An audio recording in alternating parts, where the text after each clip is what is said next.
Ini kan asyik-asyik aku dah buat benda-benda serius tak larat lah. Aku dah cuci muka aku, sekarang aku pakai macam ni lah. Ini konon-konon aku jadi perempuan lah je. Jadi kepada perempuan kat luar tu, kau jangan anggap aku jadi perempuan betul.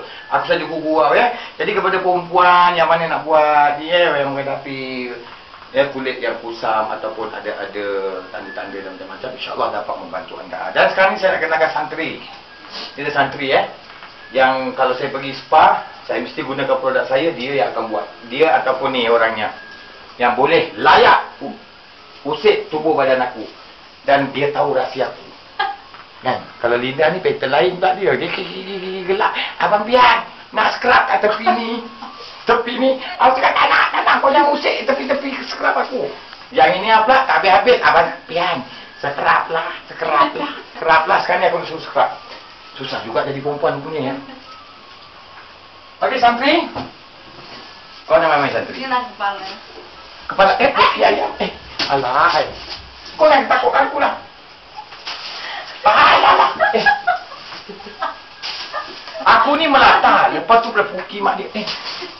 Aku ni melata, dia orang kacau. Jadi seksa hidup aku dengan dia orang. Jadi ayam lah. Tengoklah ni. Linda. Kaki satu. Tak semua. Tak semua. Alah, sikit-sikit sudah. Kau jangan nak celah-celah aku pun nak letak. Kau letak yang mana yang sepatutnya. Okey. Scrub tu body scrub tu, kita scrubkan badan kita. Tapi Pian ada cara Pian sendiri. Lepas scrub badan, jangan kita mandi terus. Tetapi tunggu.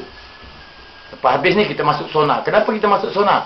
Apabila badan kita di scrub menggunakan kita dia ada garam dan perencah semuanya dalamnya. Secara tak langsung kalau anda masuk ke sauna, dia kembangkan pori-pori kulit badan kita dan segala-galanya akan masuk di dalam tubuh badan kita. Itu yang pentingnya. Dan secara tak langsung dia memperbaiki struktur kulit di seluruh badan kita dengan menggunakan soft. Dan sekarang ni aku nak layan bagaimana mereka-mereka ini mengurut aku punya produk dengan mengurut aku menggunakan produk Allah. Kalau kata rasa kesat, letak air ke? Letak air lah. Letak air lah sikit kan? Jadi jangan bermalu ya. Boy, nanti boy finish aja. Afterward kita masuk sini.